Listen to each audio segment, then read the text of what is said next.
മുടി കൊഴിച്ചിലുള്ളവരെ മുടി കെട്ടുമ്പോൾ ഈ 3 കാര്യങ്ങൾ ശ്രദ്ധിച്ചില്ലെങ്കിൽ മുടി കൊഴിച്ചിൽ കൂടുതൽ മോശമാവും. മുടി കെട്ടുമ്പോൾ ശ്രദ്ധിക്കേണ്ട ആ 3 കാര്യങ്ങൾ പറഞ്ഞു തരാം. ഒന്നാമത്തെ കാര്യം, മുടി വളരെ ടൈറ്റ് ആയിട്ട് കെട്ടരുത്. ടൈറ്റ് പോണിറ്റെയിൽ, ബൺ, ബ്രെയ്ഡ് എന്നിവ ദിവസവും ഒരേ രീതിയിൽ ഉപയോഗിക്കുമ്പോൾ ഹെയർ റൂട്ടിൽ വരെ പുള്ളുണ്ടാകാം. പ്രത്യേകിച്ച് നെറ്റിയുടെ വശങ്ങളിലും ഹെയർ ലൈനിലും ചെറിയ മുടികൾ പൊട്ടുന്നതും ഹെയർ ലൈൻ പിന്നിലേക്ക് പോകുന്നതും ശ്രദ്ധിച്ചാൽ അത് ഇഗ്നോർ ചെയ്യരുത്. ദീർഘകാലം തുടർച്ചയായി ഇങ്ങനെ വരവുണ്ടാകുന്നത് ട്രാക്ഷൻ അലോപീഷ്യ എന്ന ഹെയർ ലോസിന് വരെയും കാരണമാകും. രണ്ടാമത്തെ കാര്യം, നനഞ്ഞ മുടി ടൈറ്റായിട്ട് കെട്ടരുത്. കുളിച്ച ഉടനെ മുടി നന്നായി ഉണങ്ങുന്നതിന് മുമ്പ് ടൈറ്റ് പോണിറ്റെയിൽ അല്ലെങ്കിൽ ബൺ ഇടുന്നത് ഒഴിവാക്കുക.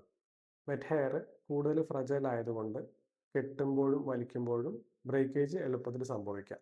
അതുകൊണ്ട് കഴിയുന്നത്ര മുടി ഉണങ്ങിയതിന് ശേഷം ലൂസായിട്ട് കെട്ടുക. മൂന്നാമത്തെ കാര്യം, എല്ലാ ദിവസവും ഒരേ ഭാഗത്ത് മുടി കെട്ടരുത്. എല്ലാ ദിവസവും ഒരേ ഹൈറ്റിൽ പോണിറ്റെയിൽ ഇടുകയും ഒരേ ഭാഗത്ത് റബ്ബർ ബാൻഡ് ടൈറ്റായി കെട്ടുകയും ചെയ്താൽ ആ ഭാഗത്തെ ഹെയർ ഷാഫ്റ്റിന് ആവർത്തിച്ച് സ്ട്രെസ് ഉണ്ടാകാം. അതുകൊണ്ട് ഹെയർ സ്റ്റൈലും മുടി കെട്ടുന്ന പൊസിഷനും ഇടയ്ക്കിടയ്ക്ക് മാറ്റുക.